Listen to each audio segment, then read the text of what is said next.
Biruin niyo 'yun. Buto't balat na. Oh, pero dito muna po tayo sa mga buto nung mga, mananabong o nagsasabong ho, mga bossing. Kasi 'di ba, naibalita ng, Department of Justice sa pangunguna po ni, Secretary Boying Remulla, mga kababayan.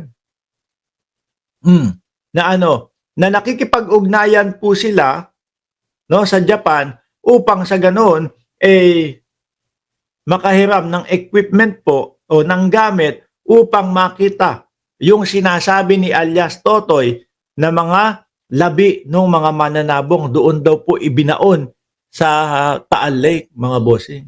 Ngayon ho, ang sabi naman po, mga kababayan, ng DOST, mga buto ng missing sabongeros kaya pang masuri kahit 4 na taon na sa Taal Lake ng DOST. Oh, magandang ano po ito, mga kababayan. Magandang balita po ito para doon po sa mga kaanak ng mga sabongeros. O di ho ba? Kasi may pag-asa sila, malaman talaga kung ano ba talaga ang nangyari, ano ang ginawa. Yun nga lang, ako kasi mga bossing, naiisip ko dito, mukhang mahihirapan ng makahagilap ng kahit ano. Hindi ko naman po pinapatayan ng pag-asa o winawalang pag-asa yung mga kamag-anak po. Pero 4 na taon na din po no? Bagay, siguro, kung sakali man yung mga buto, hindi matunaw nung mga umaagos na laba o hindi matabunan ng mga umaagos na laba doon sa bulkan. Ilang beses na din hong pumutok yan, mga kababayan. 'Di ba? So sige, basahin natin ito, no? Kung sakali na makita yung mga buto at kung ano yung mga posibleng gawin o gamitin, no?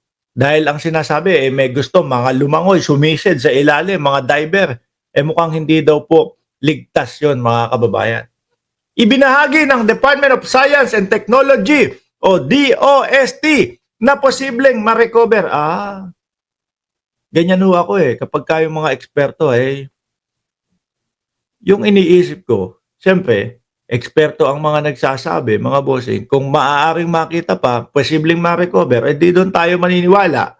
No, yung sa atin naman po, opinion at haka-haka. Haka-haka.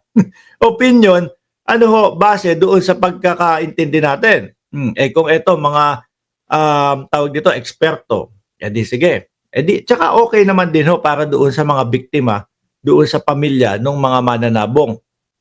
Ibinahagi ng DOST na posibleng ma-recover pa ang mga buto ng nawawalang sabungero kung itinapon talaga ang kanilang mga katawan sa Taal Lake. Dahil yan po yung sinasabi ni alias Totoy, mga kababayan.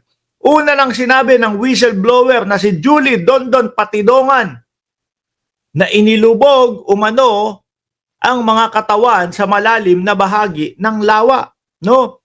Sa Talisay, Batangas. Kaya naman po, mukhang humina po yung negosyo ng mga kapwa natin Pilipino na nangingisda po doon sa Talisay.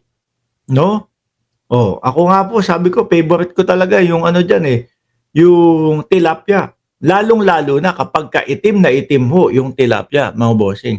Malinamnam po yan. No? Pero ang huli kong kain ng tilapia dyan sa Pilipinas, naku, last year lang 2 years ago, nung nagbakas 2 years ago. Kasi kapag namamalengke ako, mga kababayan, ako ho mismo, no? Noon ho yun, 2 taon makalipas. Ako mismo, pero tingin ko, ngayon ho, panahon ngayon, kung sakaling magbakasyon ako, malabo ko nang magawa kahit papaano. Yung mag-isa ako, na mamamalengke. Enjoy ko ho yan mamalengke.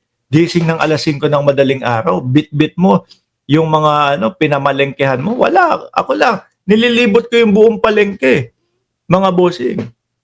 No? Mukhang malabo na.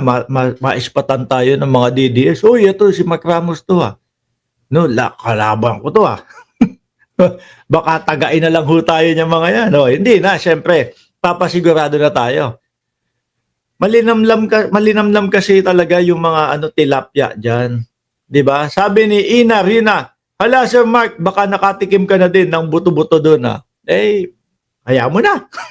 Ipinaliwanag ni DOST Secretary Renato Solidum na ang laman ng katawan ay mabilis ma-decompose pero ang mga buto ay maaaring ma-preserve depende sa lalim at dami ng oxygen sa tubig. Yun pala no? So ang iniisip na lang natin, posible na makapagpawala ng buto o tumunaw sa buto yung mga lava na umaagos po galing sa bulkan, no? Una na ring sinabi ng mga otoridad ang kahilingan sa Japan para sa tulong na paghahanap gamit ang teknikal na kagamitan. O yan nga, 'di ba? Sumulat ang DOJ. Sa halip na magpadala ng divers, iminungkahi ni Solidum na gumamit ng kamera dahil hindi ligtas ang paglalangoy sa malalim na bahagi ng lawa. Burak na din ho siguro yun. Kasabay ng investigasyon, binanggit ni Patidongan ang pangalan ng ilang personalidad bilang sangkot sa kaso habang umusbong rin ang kontra-akusasyon ng extortion laban sa mga whistleblower, mga bossing. Yan po talagang, eto ho mga bossing, kung sakali gumamit ng camera, ilubog sa ilalim, no, makakita nung mga, miski yung mga sako na may tali, tapos malamang ho yun, syempre kapag ka nakatali, yung buto nga, di ba, hindi makakakawala dahil nakatali pa din. Makakita lang ng ganon. Mas lalo pong titibay ang mamamayang Pilipino, no, na maniwala kay alias Dondon.